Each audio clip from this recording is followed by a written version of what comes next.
Why Taylor Swift will never be Wolfgang Amadeus Mozart. It's a very contentious subject. It's very arguable. I'm not sure what depresses me more, the fact that Donald Trump is the president of the most powerful country in the world, or that Taylor Swift is considered to be an artist. But okay, let's deal with it. So Taylor Swift, in case you've never heard of her, she's what's known as she's very famous right now, and she's considered a triple threat. I might even say quintuple. In show business, they call it a triple threat when someone can sing, dance, and act.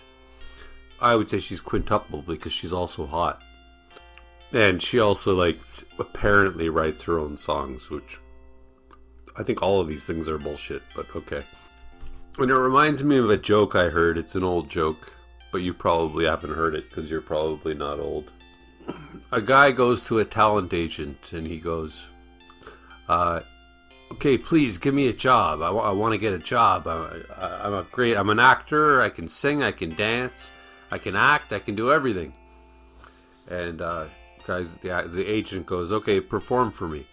So the guy performs, and the agent goes, okay, listen, you're hired. You're amazing. What's your name? And the guy goes, Penis Von Lesbian. And the agent goes, no, that'll never work. We're going to call you Dick Van Dyke. Now, the first thing that needs to be addressed is that Taylor Swift does not write her own songs. Okay, what she does is she doodles, she makes silly little notes about her lyrics, and then she gets other people. She gets 12 other people to write the song. She gets 12 people to produce the song. She probably doesn't even know what a crescendo is or what forte. She doesn't know anything about music. She doesn't know what a chord is. Okay, well, I'll give her some. I'll give her some grace. She knows 3 chords. She's got to be in her 30s, and she writes songs about teenage crushes. I actually only know one Taylor Swift song, which was catchy. It was called "Shake It Off," and me and my friend, we used to joke about it. It's like, 'cause a raper's gonna rape, and a killer's gonna kill, and cancer's gonna can't. I'm just gonna shake it off. It's like, what a stupid message. So no matter how serious it gets, just shake it off. Teehee. So Taylor Swift, this is guaranteed how it works. She writes little notes about the little song she wants to write. She goes, I'm going to call my song Shake It. And then she has an advisor say, why don't we say Shake It Off? And then they expand on her stupid idea. And then they turn it into something. And then she gets sole songwriting credit. And 5 other people write the actual song. Whereas poor little Mozart, he had to write every single note on his own with his hand on a piece of paper. Okay, my next point is not the best point, but Taylor Swift pollutes the environment, taking jet airplanes everywhere she goes. Because apparently jets, they cause so much pollution, massive pollution. And Mozart never flew in a jet. Another thing that most people don't know about the industry is that for every dollar that Taylor Swift makes, there's a producer above her that makes $100. And for every one of those producers, there's a billionaire that makes, $100,000. So she's a complete sellout.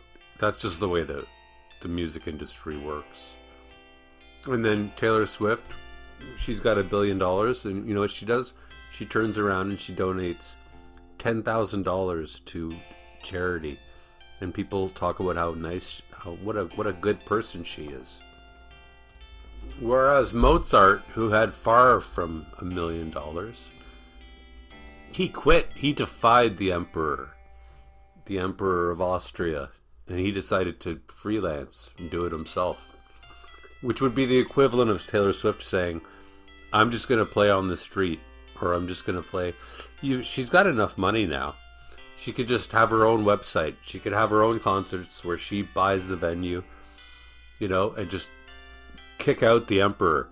So she's kneeling in front of the emperor, while Mozart, he said, I'm going to do it on my own.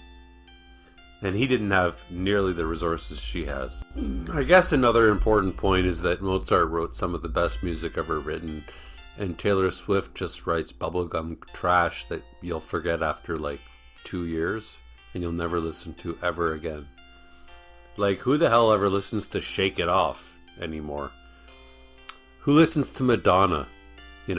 Taylor Swift is going to go the path of Madonna. In 20 years, nobody's going to ever play her music ever again. But Mozart, he's been dead for, almost 300 years. Yeah, and people still play his music, and people still admire him. And not just people, but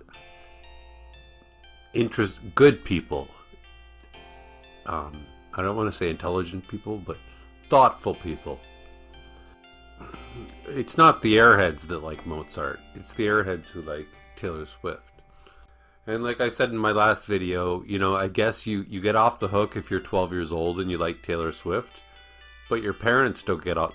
Your parents don't get off the hook for not telling you that Taylor Swift is just bubblegum crap, and they're not very good, and that Taylor Swift is basically like giving your kid a chocolate bar for dinner.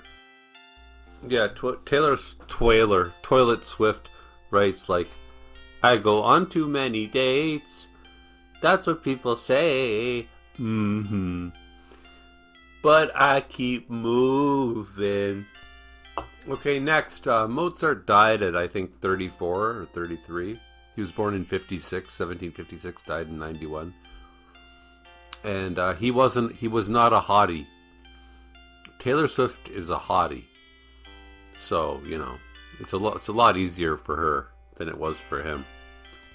Now, back in 1756, an artist was considered to be like a clown, like a performer that just had to entertain the king or the emperor or the church, depending on which one ruled at the time. And but Mozart managed to create shit that outlived the emperor, outlived the king.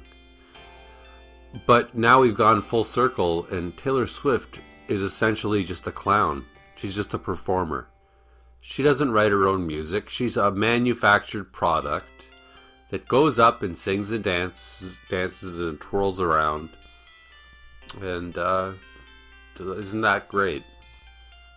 I mean, I'm 47, right? So like when I was 16, there was Nirvana and Pearl Jam. They were selling out the big auditoriums. Now we got this ditz, this airhead. This is what the kids are listening to. Like, God help us. Yeah, so she's a circus clown. She's a performing monkey, and that's all you get.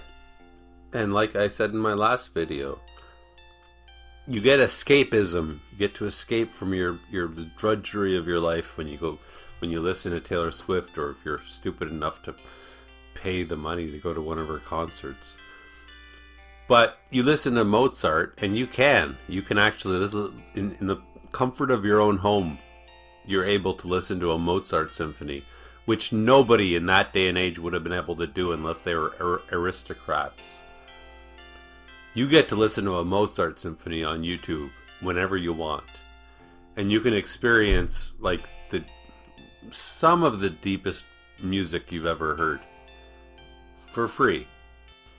And instead of escaping from the drudgery of your life, you're actually facing life itself when you listen to real art and not whatever the hell this performing monkey twirling ditz glitter bullshit is. What the hell is this?